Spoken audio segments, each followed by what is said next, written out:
Hi everyone, my name is Tim and you're welcome to another edition of Smelly Swede. Today's video is going to be a comparison video, but before we dive into that, you know the drill. Subscribe, thumbs up makes my day, and comment down below which one is your favorite tobacco fragrance. So we're going to compare tobacco fragrances today, and we're going to compare Harrod from Parfums de Marly with Niche4all's Tobacco Vanille. Niche4all is an inspirational house. They take well-known DNAs from fragrances and make them, with a twist, try to make them better, better projection, better longevity, try to switch out some notes, do a twist on it to make it not just being a knockoff, a complete knockoff. They try to make it better. That is what they're aiming for. So this is the first one out in this comparison video. As you can see behind me here, I have 8 more fragrances, so I have a lot of work to do with these comparison videos.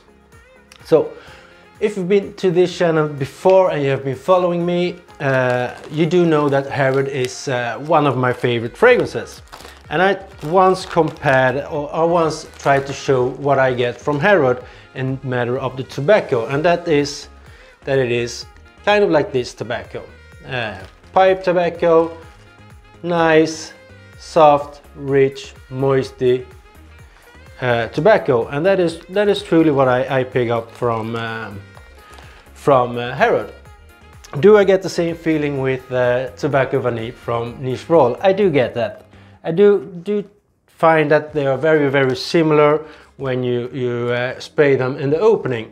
So you do get that deep, rich tobacco feeling from it. There is, from the top, it is very similar to Harrod. No, I dipped my lips in it. It's not as good, it doesn't taste as good as it smells. But you do pick up that same deep, rich pipe tobacco from the opening. But it isn't as completely it isn't completely the same, because from the top, yeah, you do pick up that, but in this one it feels like they have taken the tobacco note from Harrod and taken the tobacco note from Tobacco Vanille from Tom Ford and just mixed them together and blended, and out come the tobacco note as from Harrod as a winner in this one. But it is still that you can pick up the small difference in the tobacco note, that it leans a little bit to that tobacco note you find in Tom Ford's Tobacco Vanille. Is there any more differences? Yes, there is. In this one, the vanilla comes into play rather soon, and it is kind of sweeter than this one.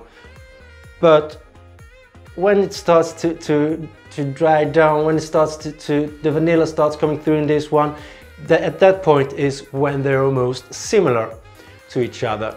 And the longevity, projection wise, I feel that they have the same longevity, 7 to 8 hours, and a good day 9 hours.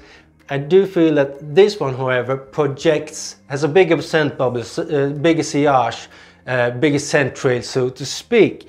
And also when in the dry down, from the mid, you have that mixture of the vanilla and the tobacco and some cinnamon as well in both of these fragrances, that blends together and gives it that feeling. But in the dry down, you still have some tobacco left in this one, but whilst in this one you do have just the vanilla. And later on the tobacco disappears in this one as well, but at that time you have a more deep and richer vanilla in this one. Then this one is a bit kind of flat. So same longevity, 7 to 8 hours, bigger sillage on that one, a deeper, more rich tobacco note in this one, a deeper, more rich vanilla note in that one. So that is the differences I can pick up on in these two fragrances. So I think it is, which one would I prefer? It is really hard to decide if I'm put at the spot. This one has a clear advantage in its price, obviously, but they haven't neglected the DNA, they haven't neglected the quality. If you look, you see there is quite some color on the juice in this one as well. In this see-through, you can't see the color of the juice, but I do know that it is kind of red, pink red color in the juice of this one.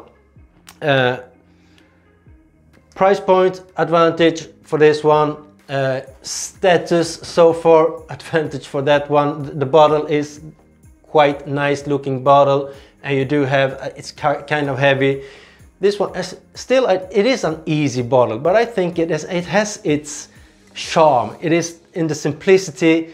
They don't want to be too much of the bottles, the packaging. They want to let the juice speak for the quality. So very similar, small differences. Price advantage for that one. You do pick up 100 ml for 95 euros. The cheapest I found, this one is 75 ml for 120 euros, or 125 ml for 160-70 euros. So there is this first comparison video. For my next upcoming comparison videos, is this something I've missed? Is this something you want me to talk more about? Let me know, because I have a lot of work to do with these fragrances. I hope you enjoyed this episode, so don't forget to thumbs up, comment down below, and subscribe. So until the next time, stay safe and be well. Bye!